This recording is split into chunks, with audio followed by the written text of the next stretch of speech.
This episode of the Top Music Guitar Podcast is proudly supported by our sponsors, Music Notes.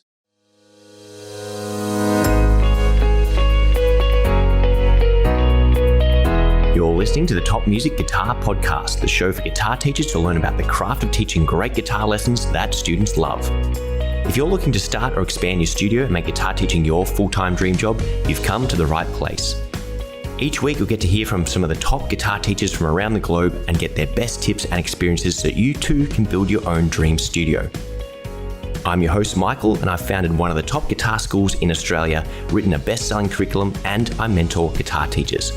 I'm excited to share my expertise with you and the wisdom of all the experts we interview. Make sure to subscribe so you don't miss any future episodes. Let's get into it.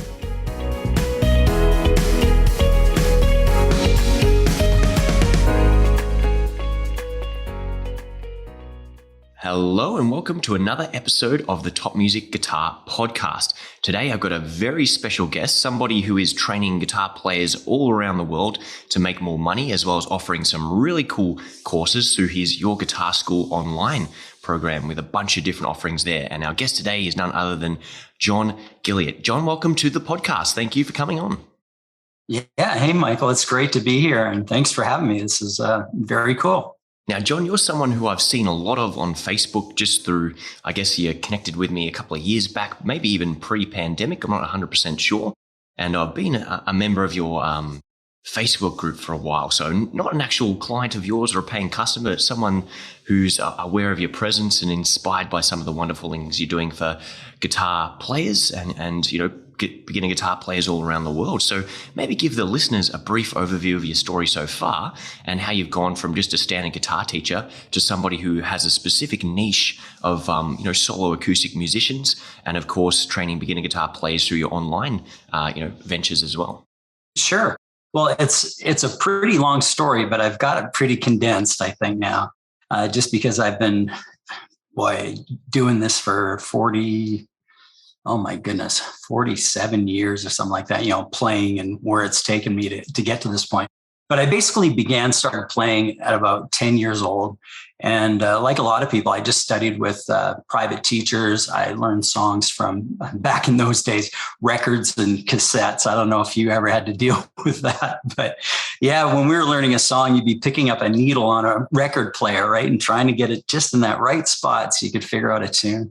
Eventually, we learned how to slow down record players in order to pick stuff up. And cassette tapes, when they came along, that was great because you could actually mark with a little counter, where you had to go back to in order to learn a particular song. But it was brutal, but that's the way we did it in those days, when we were learning how to play songs and stuff on our own. So it was fantastic in terms of ear training. Didn't get any better than that. I think people really take for granted how easy it is now and how many resources you have available to you for things like transcription or the fact that you can just download the music off of Google or, Ultimate Guitar or something and have it there in 30 seconds without even having to pay for it is, completely changes the game. I know, it's unbelievable. And now stuff, I don't know if you're familiar with a software called Guitar Pro, you probably are, but it's amazing. You can download any song you want. You can loop any section. You can get it so it starts really slow and speeds up. I had one of my students, believe it or not, was never really big into sight reading, but he could read tabs on Guitar Pro, like in real time, like it was nobody's business, like guitar solos from Ritchie Blackmore and all kinds of stuff. He was just an absolute freak when it came to that, and never really learned how to read standard notation at all. So it's quite phenomenal, what these tools can do for us. Getting back to sort of where I came from and so on. So, I learned how to play a bunch of songs when I was in school, and we put together like a top 40 rock band in school. I hated singing. I was actually a pretty shy, introverted guy, even though my wife wouldn't think so these days, but I really was. And still to some point, I guess I am. So I was always sort of the lead guitar, rhythm guitar guy. So I played in a bunch of top 40 bands. I toured Western Canada, and really got frustrated with not having a lot of success. So I was fortunate enough to join a tribute act. We were doing a bunch of Bowie tunes, and the guy just looked like Bowie. And this is back in the mid 80s, maybe early 80s when we did this. And that was exciting because I got to play all over all over Canada and the United States. But that got to be really frustrating as well, because I wanted something serious. I wanted to be a famous rock and roll player back in those days. And it didn't matter what band I was doing or whatever I joined, not being a front man singer kind of guy, there was just nothing that was going to take me there. So a lot of these, top 40 touring bands and the tribute bands, I just had to quit the whole thing. And I went to study at a commercial music college, so I learned to study jazz because my idea was, okay, I'm going to become like a freelance guitar player. And that's what I did. I got out of college, did some freelance work, did some studio work, played in a bunch of local bands. But I guess what happened is, I wanted to have a house and a family and all that kind of stuff. So I actually quit playing guitar for 7 years and managed my dad's automotive business, which got me, the house and it got me the family and a couple of kids and all that kind of stuff. But that kind of ran me into the ground because, I wasn't passionate about it, and having to fix people's cars was it's just an awful thing, because first of all, they walk in and they think you're the total awful worst guy in the world before they even meet you, because they figure you're going to screw them over on their automotive venture or whatever, but they got to get their car fixed. So eventually I had to quit that. And when I guess before I quit doing that, I started learning to play flamenco, because I kind of got excited about it, and it got me playing guitar again. So it's funny, I would go into my dad's work at like 5 a.m, practice learning how to play solo flamenco repertoire for about an hour and a half, and then start my day. And eventually I began playing, restaurants as a soloist, and did some busking and stuff like that. I even actually competed as a solo guitarist in a bunch of competitions, made my own solo flamenco guitar tape. But eventually, I did have to quit my dad's business, but I wasn't going to make it playing flamenco guitar in restaurants. So that's where teaching really took off for me. I had to do something. I had taught a little bit before. So what I wound up doing was putting together a studio just in my home. And I got it to the point where I was teaching 65 to 70 one-on-one students, each week. It was just a crazy schedule. Took maybe Sunday off sometimes, but it was just constant. So that was great. It allowed me to, keep my home and do my solo flamenco gigs. And I also started doing some other work with, some other bands, but at least it got me away from the automotive thing and got me back to playing. And I really enjoyed teaching because, once the students kind of get it and things click, it gets to be super exciting and it's really rewarding. And we'll talk about, the teaching concepts and stuff, I guess, later on. But what really changed for me and kind of got me more into being able to really make money doing what I was doing was I went to a Natalie Cole concert, and the person that opened up for Natalie Cole was Otmar Liebert, this guy with a flamenco guitar, and he was doing this rumba flamenco thing. And I just fell in love with this stuff to the point where, during the concert, I'm going, that's it. This is what I should be doing. I don't have to sing, right? I can play guitar. I love to improvise. That's what I like doing more than anything else when I'm playing guitar is, playing with other guys and improvising. So, that was it for me. What I wound up doing was I recorded a rumba flamenco album called Freedom, which was sort of my escape of doing everything I did in the past. And this was going to be sort of my new venture. And, I put a band together, began playing festivals, did a lot of touring. I was still teaching because that was sort of my main bread and butter.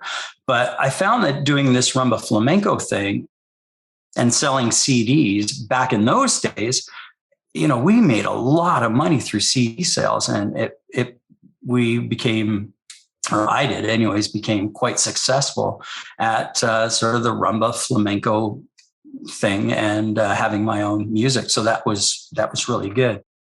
The only thing that was really tough was I still really couldn't play a lot of solo work. The solo stuff I was doing was, some flamenco gigs and some solo gigs, but they never paid all that much. It was like a restaurant or a small private event or something like that. So it was really, really frustrating. So what I actually began doing was I began learning how to play with loops, right? I bought an RC50 from Roland, and the loops was really cool because now I could just, throw down a rhythm or whatever. I could improvise on top of it. I can now play all my songs that it took a band or at least a guitar duo to perform live. I could now do that solo, and, people would get really excited about it. Whereas they just, I hate to say it, but they just weren't, unless you're Paco de Lucia or Vicente Amigo, most people don't even look at you or could care less, playing flamenco or classical. But when you're looping, it just sounded so much fuller, and you had that rumba rhythm behind you and everything, just from the rhythm guitar in the loop, that it became quite exciting. And it gave me a way in order to play and tour by using, loops. And also I won a bunch of competitions and stuff. Like Roland took me to the Montreal Jazz Festival where they had a national competition, and I won that back in like 2008 or something like that. So it gave me a little bit of notoriety. People were getting to know who I was as well. And also, I was doing quite well with, CD sales and building a following and everything like that. So that was all really good. But one thing that happened along the way is I auditioned a guitar player in order to play in my band because I need another guy. I was usually going through guitar players every couple of years. And this fellow was great. And after sort of auditioning him with all the music that I had, I asked him if he was interested in playing in my group. And he said, "No, I'm not interested in playing in your group at all. What I would like for you to do is play a couple of the songs that we play." Because he had a guitar player that was leaving his group. And this was a gypsy jazz group called Gypsilero back in the time. And I thought, yeah, sure. What the heck, I'll give it a go. And I was a pretty decent reader at that time, and I was able to play through the material. And that's how I learned about guys like Django Reinhardt and a whole bunch of other really cool people. And I wound up joining this band, and I got to play tons of really, really cool events because he was like one of the top corporate studio guys in town.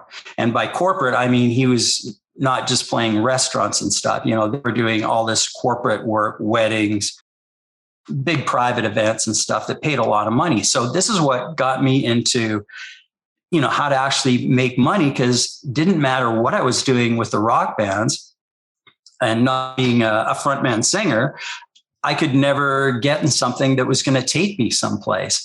And this was kind of it, this whole corporate scene. There was so much money in, and we were getting paid really well. And it worked out really, really great. So yeah, I kind of learned the corporate business, or how to make money as not only a soloist, but I could, take my band and actually, make decent money as CD sales and streaming was kind of tanking, as things were progressing. I mean, there was a time, where we'd do $30,000 in CDs, a single month, whereas now I can't even give them away. They're like coasters for coffee. Wow. And like $30,000 worth of CDs in like the 90s or early 2000s is a serious amount of CDs. Were you on a label? Or yeah, I know. We used to sell a ton of them. Yeah, it was good. So anyways, that was great. I learned how to, make money doing that. And the other thing I did too is with my own group, I started doing some pretty cool tours. I used to tour in Japan a lot. But when I do a lot of these tours, if I had to deal with looping, especially on a festival stage where you got a sub underneath the stage, and that's pounding away when you're building all these loops, and that would wind up feeding back into the loops as you were playing. It became a bit of a nightmare. So when I started touring in Japan, I said, I'm going to make it appear as though I'm looping, but I had a little MP3 player on my mic stand, and that was it. I just hit play, and I had an earpiece with a click. So one side of the MP3 was a click, the other side was the looped guitar part, So it'd be as though I was creating the loop. No one knew any difference because the average audience doesn't see you jumping, they don't know whether you're jumping over a bunch of pedals or what you're doing. Most of the time they think you're just playing all that stuff as a soloist and they can't believe that you're making the sound that you're making out of a guitar. Anyways, so I discovered that I didn't have to loop anything. I could use tracks. And I know a lot of musicians maybe don't like the idea of doing tracks, but a lot of them loop. And it's, in a way, I don't know, it just wasn't much of a difference. And bottom line is, I love engaging with the audience. I love playing the guitar. I don't want to have to deal with the technology when I'm actually playing. I just want to play and get what's in me out and get back from the audience what they're experiencing. So it's great. Technology's gone. And when I'm not, I still play as duo, trio, quartet, with dancers and all kinds of stuff. But I don't have to, as a soloist, I know I can pull something off that people get excited about. And if a client doesn't have the budget for the full band, I can still make a lot of money with just using tracks. So that's kind of where I got with all of that. With the websites and stuff, back when I was teaching a lot of students sort of ongoing, I created a website. So it was a bit of a help for them. They could log on, they could learn a lot of the material or help with the material that we were already doing, and just made it easier for them. Eventually, I turned that into a subscription site. And this was a long time ago. This is probably about 10 years ago, before everybody got into funnels and everything else that they're into now. So I sold it as a subscription site. I was doing quite well with that. But the problem was I was getting too busy with too many things, and I never took care of the site. And with WordPress sites, which is what it was at the time, if you don't maintain it, it'll get hacked. And that's kind of what happened years ago. So when COVID hit, everything tanked, as you know. Didn't do private lessons in the studio anymore. It was just sort of one-on-one online. And for 2 years, my site was hacked, so I wasn't using that at all. And the only gigs I was doing was some virtual corporate performances, and there weren't a lot of them, but they were a lot of fun. I'd have to tell you about those one day. They were pretty cool. As a matter of fact, I'll just a little insight into virtual those gigs. Online corporate gigs. We definitely got to hear about this. Yeah, you've never done a corporate gig online? No, we used to do them like for the nurses union and all kinds of big companies. And it was a riot. I did this one it was a really big company. There were hundreds of people in attendance. It was through Zoom. The company created all these separate Zoom rooms. There were a whole bunch of performers and actors. So companies would go or the clients in their pajamas or whatever, because that's just the way it was in COVID, would attend the event. There was one main room where you have all these people tiled on a screen, and they would go from there, and then we'd all go into our separate rooms. So there were tech guys that looked after these Zoom rooms. So in my Zoom room where I was playing with another artist. It was a duo, and I was just playing solo with my tracks. And I think it was during Christmas. So I had like a Christmas backdrop or whatever, blue screen behind me and all that kind of techie stuff. And it was awesome because I would play for 15 minutes, and then I would take a break, go downstairs, watch TV with my wife for 15 minutes before I'd come back. And, the next group would take over. Then I go back upstairs, do another 15 minutes. And again, take my break, go downstairs and whatever. And that was the gig, 15 minutes on camera, 15 minutes with my wife watching TV. So it was kind of a cool thing. And they paid us lots, but unfortunately, there wasn't a lot of those performances. So what do what do you do? So COVID was tough. So during COVID, what I did is one of my students asked if I would, rebuild the site. And they also asked me if I would build a site because they had a girl or a boy that just wanted to learn how to play guitar for the first time. So for fun, and it was a lot of work, and I thought it would take off, is I created a course on how to play guitar without a guitar. You probably saw that on the site. Yeah, or if you hadn't, it's kind of it's kind of the first ones that I created. And the concept's really cool. And I think it has a lot of value to it. And it literally is learning how to play guitar without a guitar. I remember creating the course, and I gave it to my dad to see if it worked and see if it would fly. And yeah, he did well with it. He went through this program without a guitar. And then I gave him a guitar and I told him, okay, see if you can do something with this, with what you now know. And yeah, it actually worked. Once you spend a little bit of time, physically getting around the instrument, which didn't take all that long, yet he was doing it. So it was a cool concept, but the problem is the market is so oversaturated with everybody teaches guitar, YouTube, Facebook, it's all over the place. So it wasn't like, 15 years ago when I had my site and the subscriptions were really coming in, it was doing really well, before it got hacked. It was really difficult to make something like that fly. So I guess towards the end of COVID, I thought,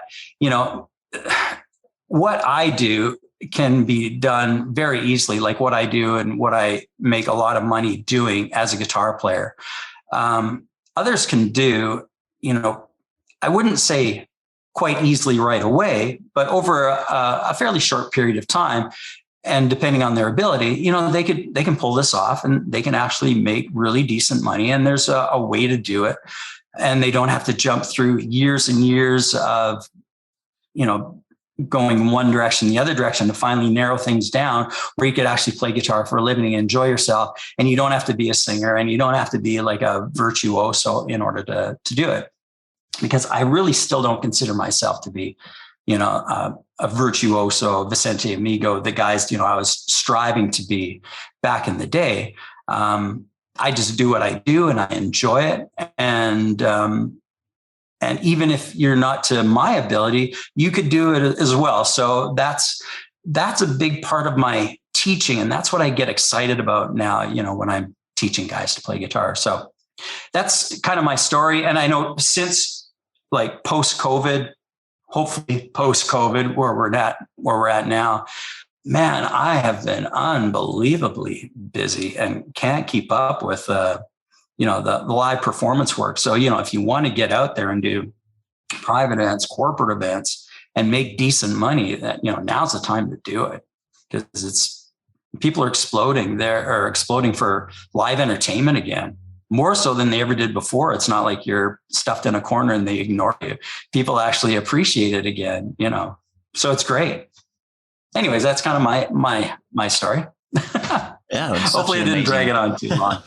No, not at all. No, we could listen to this kind of stuff all day, but such a fantastic story and an evolution, so to speak, of, starting out very, very early on, as so many guitar players do, going, hey, I want to be a professional player, I want to earn a living from this, or I want to have ambitions of being the next world's best of whatever it is. And then, going through that college or that tertiary education kind of path, and then finding a way through the world, having that, okay, now I've got to quit my music and go get a real job kind of conundrum, and then coming back to it, which I think is a fantastic thing. And, a lot of people could really take away from the fact that you can come back to it. It's not something you have to give up and sacrifice, your music career for your family. There are definitely ways to do both. And hopefully a lot of people can learn from this story and learn that, hey, there is a way you can make a living from music, and not just a living, but actually really, really good money. And that's, kind of what I do through my 6-figure program. And what we try and help with Top Music is getting people to realize that, hey, music's not just, you're not either a broke musician or someone with a day job that makes money. There are ways to financially do it. So what's maybe, 2 or 3 suggestions or tips you'd have for solo musicians or gigging musicians who aren't making enough money, that need to change something about what they're doing to end up making it more, catering to their lifestyle, or at least able to earn a living through their music? Right. Well, I think first and foremost, and I see it so often, is actually charging, what you're worth. If you can play something that people will enjoy and they get excited about, then you've got to charge a decent fee for it. You just have to. My wife, for years and years and years, I know she used to always bug me, why are you doing that performance for, $100, or why are you playing this for whatever? And she used to always get into me about this sort of stuff. You got to charge good money. And it's really hard because you don't feel like you're worth any more, because that's what everyone else is getting, $100 for this, $50 for that. I remember doing restaurants for, $35 and a meal. It's not good. So number one is you have to up your game, as long as, you feel that your music is good. And it doesn't have to be spectacular. It's just got to be to the point where people enjoy it and they give you nice feedback and it fits with whatever the event is. You got to charge a decent fee. So that's number one, is just knowing what to charge and to be able to do that. The second thing that's, I think, is super important is you do have to sound really well, really good. The equipment does have to be, it should really be top notch, and it's worth investing the money to make it sound decent.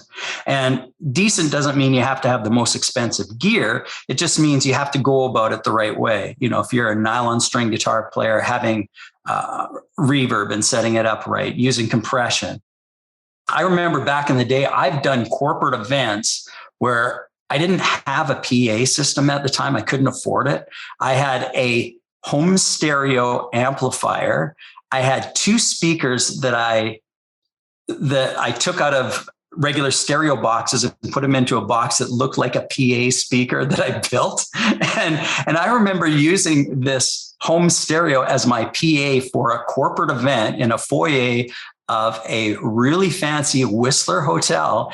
And I got away with it, but it wasn't the best, but still, you do what you have to with what you have. And then eventually, as more money came in, now I'm using QSCs and all kinds of crazy stuff because it works.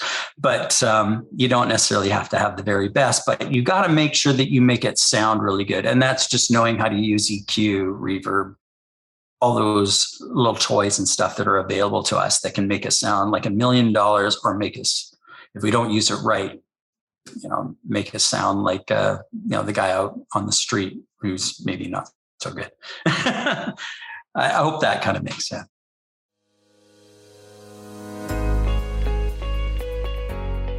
Now I'm just going to pause the interview for a second, guys, for a quick message from our wonderful sponsors at Music Notes. So teachers and students everywhere deserve a sheet music experience that impresses, and that's precisely what you get from musicnotes.com, the largest online retailer of quality sheet music.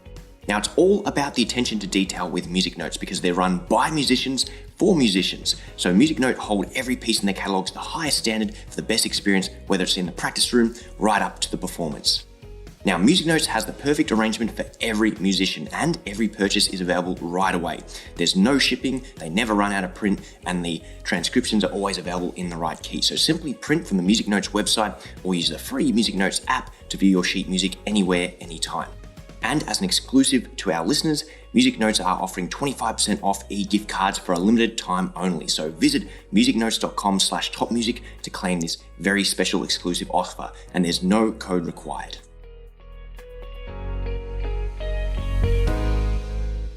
Yeah, 100%. And I know you mentioned, a lot of people are really afraid to charge what they're worth, or they, when they're starting out, they compare themselves to everyone else and sometimes feel guilty about charging more money. So maybe a two-part question. What do you think of people who have the mentality of you need to pay your dues and, do this really hard 10-year slog to earn charging more?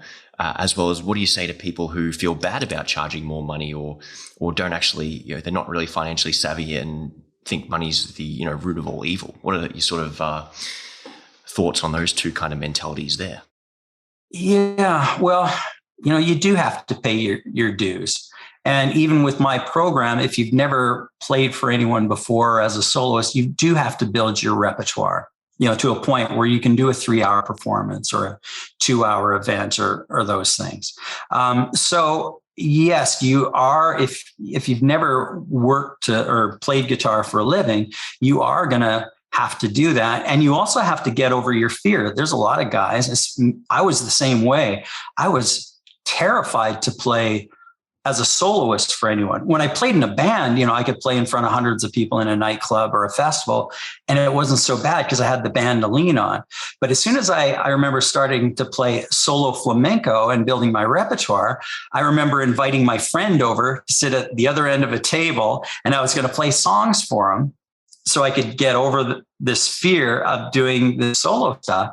And that felt a lot like paying my dues. Then this fellow that came over, he had a restaurant. So I was able to play in the restaurant for like an hour because that's all the material that I had at the time. So you do go through that where you learn to get over your fears. You have to play in front of people. I would busk as a soloist because busking, there's no pressure. You're just there. People are walking by.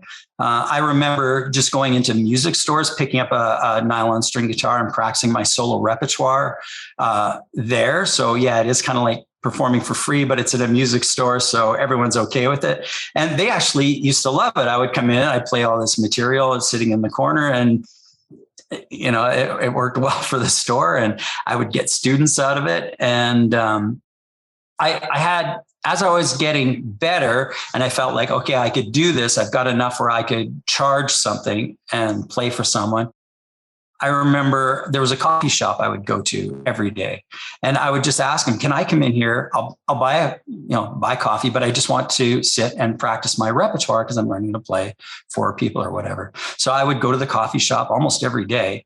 And, when I wasn't teaching, to get used to playing as a soloist. And eventually, yes, I did start looping and all of that, which made it more exciting for people and more accessible. And then I got to the point where I felt like I can charge money and do that sort of work. At the same time, I was still doing all this corporate work and whatnot, with Gypsolero, but I never felt confident enough as a soloist. It took a long time for me to get to that point and figure out the right way to do it. So as a soloist, I will always play, I almost all the time I'll play with a track, whether it's a single guitar or, guitar and percussion or something like that. I am to the point now where it doesn't matter if I have to play as a soloist without tracks or with tracks. I could care less because I've just gotten to that point.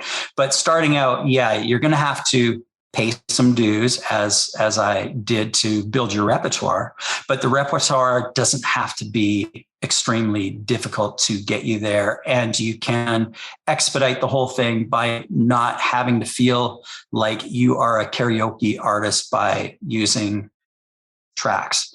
For me to go from looping, which was it was okay in musicians' eyes or acceptable in musicians' eyes, to being a guy that would do the same thing with just an MP3 player. There wasn't a whole lot of difference. And I toured all over Japan, did big festivals, stages, even radio appearances and stuff on, the national, I can't remember what the national station is there, but all kinds of stuff like that. It was totally acceptable, and it was totally cool. I don't know, I'm having a hard time with that word. Why do you think musicians get so upset about things like that in terms of, it's not the proper way, you're playing with the backing track and things? Like, why do you think people get so angsty or see that there's some sort of, something wrong with doing so? Well, back in the day when we had, Milli Vanilli or Vanilli or the Monkees, when they went on stage and they played to a track, I think they were just faking it altogether. I don't even think they were playing. But it really was super frowned upon, where I think it destroyed their careers to a certain extent. Also, to me, it is karaoke. You throw on something and you're singing against it. The only thing different is I'm just playing guitar against it. Yeah. So I even, to this day, sometimes when I'm doing it, I go, oh, this is kind of cheesy. But you know what? They're paying me $700 to do it. And I'm just here for 2 hours and I'm having a lot of fun playing guitar. Nobody seems to care whether there's a track or not. So I guess it's okay. Yeah. It's like the people who aren't making the money are the ones who are upset about it, rather than the people who are actually enjoying the show and not getting too frustrated about how the music is made, rather than they're just enjoying it. Yeah, I think it's the musicians that go, well, that's not real, or that's karaoke. But bottom line is you're playing guitar, you're loving what you do, you are definitely entertaining an audience. And whether one or two are saying, oh, well, that's just whatever, I don't think it really matters, because, you're doing something good. It feels good. So yeah, I'm totally cool with it, and it's okay. No, yeah, most definitely. You just, as long as you're having fun. Yeah. As a matter of fact, I remember going to a lot of workshops, where I would be seeing I can't remember some of the guitar players that I went and saw, but they're like the Steve Vai-Satriani type players, and they go in there demonstrating a bunch of stuff and they're playing to a track.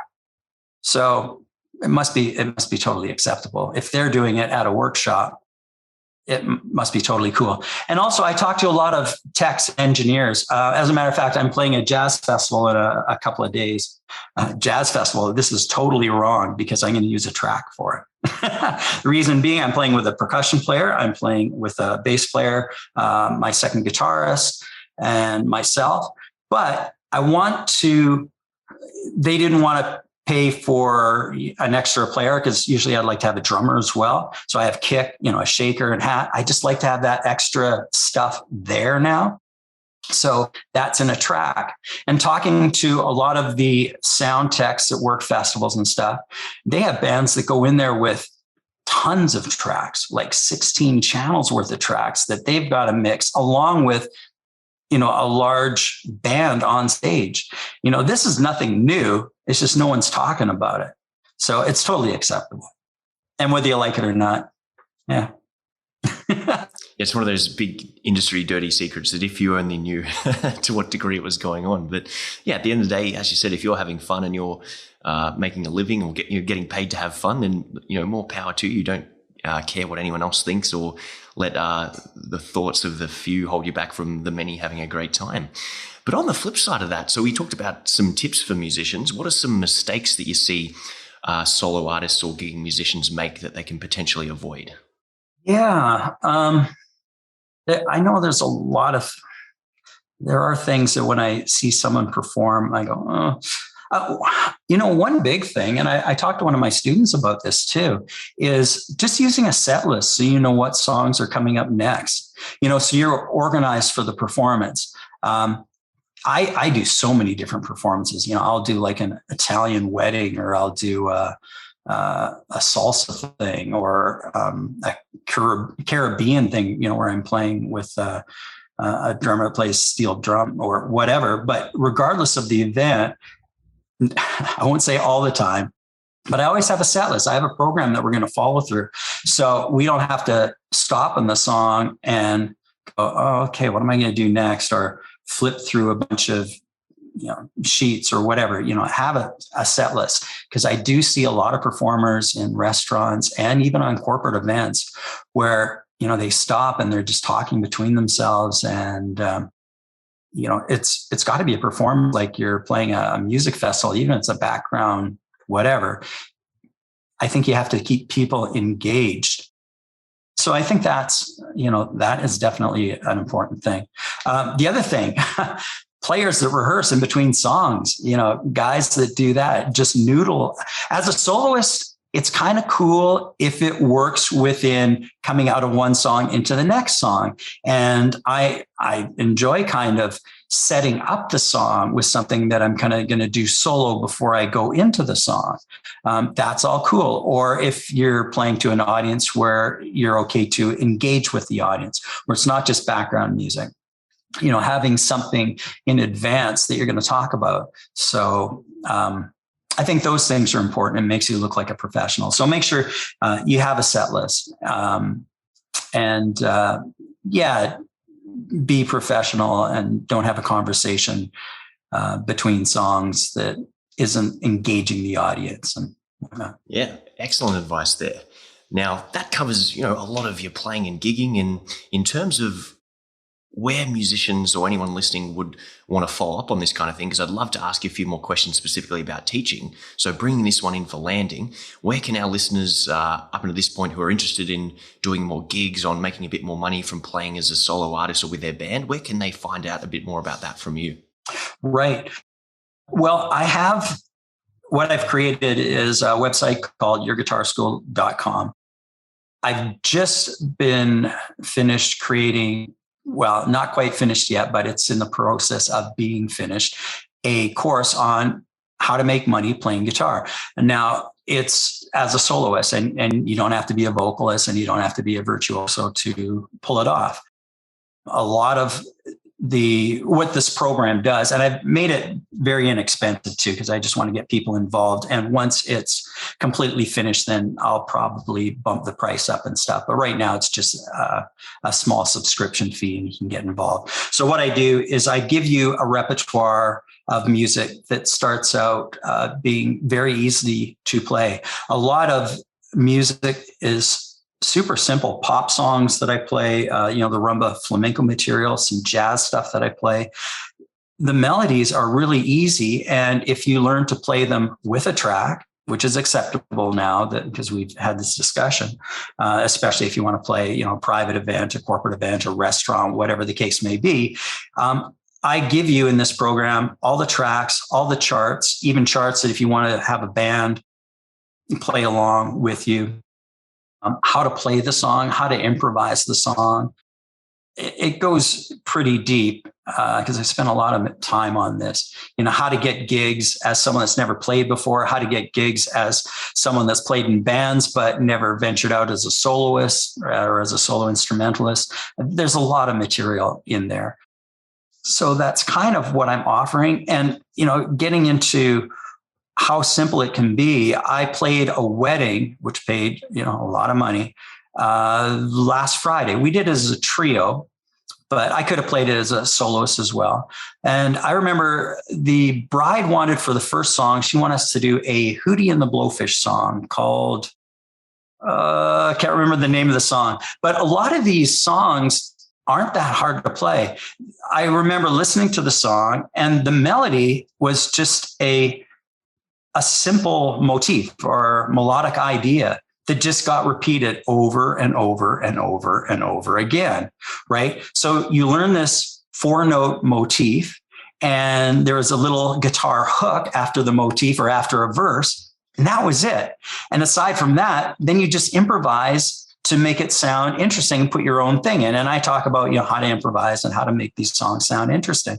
So for example, for this first dance, all we had to do, throw the track on, play a little rhythm guitar, for the track, play the melody, which is this simple motif that went over and over again. I just added a little variation to it every time I had to repeat it, and play the little guitar hook at the end and play an improvised solo for the next verse, back to a melody, play an improvised solo, and that was basically the tune. So there's 5 minutes of repertoire that was only a 3 or 4 note melodic idea and a little guitar hook. How simple is that? So it's not so out of reach. And that's what I want to show people. I did it all the hard way. I wanted to be a virtuoso. I went in all the competitions and as a soloist and stuff. And it was tough and nerve wracking and really hard and a lot of material, 40, 50 songs of instrumental solo pieces, classical and flamenco and some jazz and stuff that I had to stay on top of all the time. It's an unbelievable amount of work. And if people don't think that they need to pay a decent amount of money to these artists that are keeping that up, then it's too bad, because people just don't realize the value of what they have when they have live music at an event. But you don't have to do it the hard way. You can do it with tracks. And that's what the program's all about. That's what I get excited about now, is now showing people, an easier way to have fun and how to go about making some decent money doing it. Yeah, that's fantastic. Like, I don't know about the listeners, but I'm definitely like, in Australia, we have an expression called frothing it. So I'm definitely like salivating at the idea of that course and participating in that. So I'm definitely going to get in touch for that one there. That sounds really, really cool. Now, I know we've got to wrap this one up in the next couple of minutes. So I did want to ask you a few questions about your teaching, and having just this morning before the podcast checked out that course about playing guitar without a guitar, and realizing it's similar to something we talk about called leveling and layering, where I always say to students is they hear something on the radio and they try and play it as a beginner, not realizing that that's the product of thousands of hours of hard work and a couple of years in the industry before it gets recorded and produces a product, and the world's best producer puts his spin on it, and then you hear it. It's the same as going to the gym and trying to lift 100 kilos in your first session, or competing in a sport as a beginner at a national level kind of thing. But for whatever reason with music, there's this preconceived notion that we have to play it exactly as it sounds on the record, otherwise we're no good, and we're just setting ourselves up for failure. So your system's very similar, where we go back to whatever the lowest equivalent is and playing root notes and power chords. So maybe tell me a little bit how you came across that method and how you go about teaching it to your students. Yeah, I mean, that's all it is. You're right. To play something note for note exactly like the artist is a huge job. But if you want to just play the song or play the song and sing it, you can go onto Ultimate Guitar. It's got all the chords there. If you can find the root notes to all the chords, like if it's C, C minor, C7, all you got to be responsible for is a C. All you got to do is get your finger on a C note. So the whole program, that How to Play Guitar Without a Guitar, is showing you a real quick and easy way to learn the low sounding E string and the A string, those two lower strings, to be able to find those notes within seconds. So you can find it super fast. And then, I have students tell me what some of their favorite songs are. And we throw on the YouTube video and I show them, how you can go from chord to chord with that song that you can print out from the Ultimate Guitar site or whatever those sites are, to get the chords. And all you have to do is play roots along with the artist. You do have to train your ear just enough that you can tell when the music lifts or sinks, right? So you have a feel for when the next chord's going to happen, right? Or you learn to count, right? Count measures. So there's a little bit to it, but bottom line is all you have to do is play the roots, and then you could turn it into a simple 5 chord, because the 5 chords, I was told they're not really chords in college. We're not supposed to call them chords, they're dyads, but I just call them chords. So these 5 chords are just like a 2-finger chord that you can, or dyad, that you can slide around to your different root notes, of course. And now the chord sounds a lot better. The song sounds a lot better. And you just keep building on those notes. Eventually they become bar chords that you can slide up and down the guitar. But just knowing those 2 strings and knowing that you can play and even sing a song with just playing a single note for all your chords, or a 5 chord for all your chords, and then add all the other stuff later on as you get better. But it gets you playing anything you want almost right away. And it doesn't have to be, you don't have to be brilliant in order to pull it off. You just want to start playing. And that's something else too. When I started playing guitar, and even when I was playing in bands, people would come up to me privately or whatever, and if I had my guitar in my hand, and they'd want me to play something for them, or play for a group. And I couldn't do it because I couldn't sing. Even though I was playing, in clubs and playing on stages and festivals, I was too afraid to play anything for them because I thought it would suck. Plus, who wants to hear me play, the rhythm guitar part to a Van Halen song in a solo?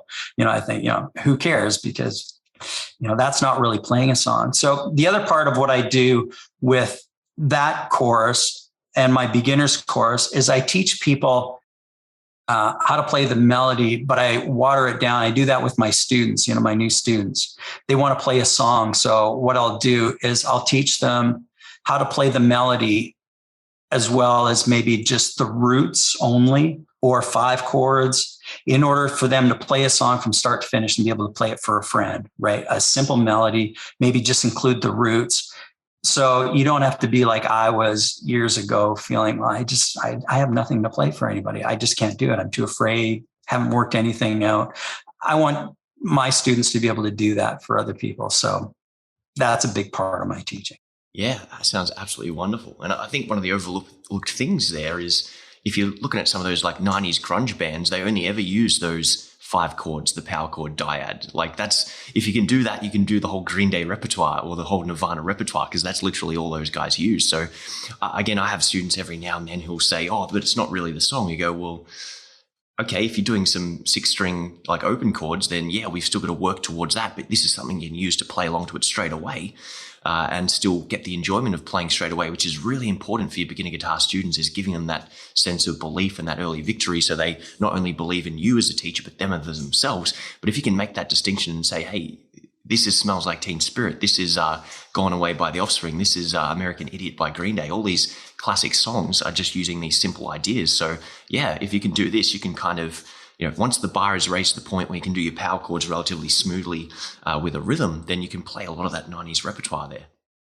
Sure. And you can easily take it one step further, right? Like a song like When I Come Around. Okay, so I think that's in G. So you play a couple of G5 chords, G roots, and then you play the melody. Da-da-da-da-da-da. I mean, that's it, right? And it's just a variation of that throughout the rest of the tune. So why not play it as a solo guitar piece for someone? Play a couple of, hit the chord, play the melody, hit the next chord, play the melody. So I don't want them to feel like, okay, they just have to be the rhythm guitar player playing along with the YouTube video. They could actually do the whole thing for someone, for an audience of their family members or friends. So it's all doable, and you don't have to be, a virtuoso guy to pull it off. Most definitely. And a lot of people, they're always trying to get better without realizing they already have the skills to do so much straight off the bat, or, in a relatively short period of time. It's always chasing more or better or bigger muscles, whatever it happens to be in terms of an analogy. But you can do so much with some simple ideas. But basically we have to get towards the end of this one. Unfortunately, John, I feel like we could talk for another hour, but my final question to you is, if you had one last little bit of advice or wisdom to impart to either the aspiring guitar players there or the guitar teachers listening in, what would that bit of advice be? Well, if your dream is to play for someone as a performer, then you definitely have to do it. It's the face your fear and do it anyways kind of thing. Because, that can really stop me for years of doing solo work anyways. So yeah, the old, having someone like your friend come over, sit across the table from you and playing a piece, you just got to do those things. And it does get a little easier as you go. And to some degree, it never goes away. I still get really nervous, especially when I have to play on radio. I don't know why. TV isn't as big a deal, but when I got to play on radio, it's just a little more intimate, I guess. Yeah. Anyways, go to a coffee shop, play for coffee or whatever until you have the confidence to start charging for it, and then do it. And also find a way that you can do it. Don't feel like using tracks as karaoke or whatever. As a matter of fact, you'll probably use the tracks, and over time you'll dump them because you become better at playing the melody, the chords, and putting it all together, that you wind up just doing it with your own way without having to have the track in the background. Absolutely amazing advice there, John. So I just want to say thank you so much on behalf of Top Music for joining us on the podcast today, for sharing such an amazing story and such great wisdom with all our listeners. And lastly, where can everybody find out more or connect with you online? Well, the easiest way to do it is probably just to go to johngilliat.com. There you'll find my website. You can also find me on Facebook. I think it's Facebook.com/John Gilliat. You can always message me or whatever, contact me through Facebook. And if you're interested in getting in the program, especially in the beginners or in the beginning stages, as it's not completely 100% finished yet, anyone that joins sort of at this preliminary time, you can get started for like $7. And then if you like it, the subscription, I think it's $25 a month. So it's cheap, and there's tons of material and stuff for you to do. Once you sign up, I'll give you access to that new program, because I don't have it set up so everyone can get it, but I am giving it to everyone that signs up until it becomes completely finished. And then I'll figure out what I'm doing pricing wise. But if you join early as a subscription, then then you're in for as long as you have the subscription. So very good reason to get in early there with all those wonderful, early access bonuses and things like that. So, John, once again, thank you for coming on the Top Music Guitar podcast, and to all our listeners, thank you for tuning in. We look forward to seeing you in the next exciting episode of the Top Music Guitar podcast. Thanks, John. Have a good one. Yeah, and one last thing I forgot to say was, I think I forgot to say the name of that website. It's yourguitarschool.com. There we go. I'm sure if I mentioned it. We don't want to miss that one, but we'll definitely link that from the Top Music page and plug that on our socials. So again, I've had an amazing conversation, and we look forward to hopefully getting you back in the future and discussing some more wonderful things. And until then, all the best. Thank you. Thanks, Michael. It was great talking with you.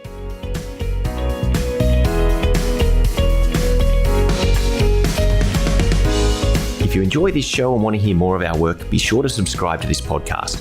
For links and resources mentioned in this episode, including a free ebook on how to find more guitar students, visit us at www.topmusic.co/guitar or check out the show notes. And lastly, thanks again for listening, and we'll see you in the next episode.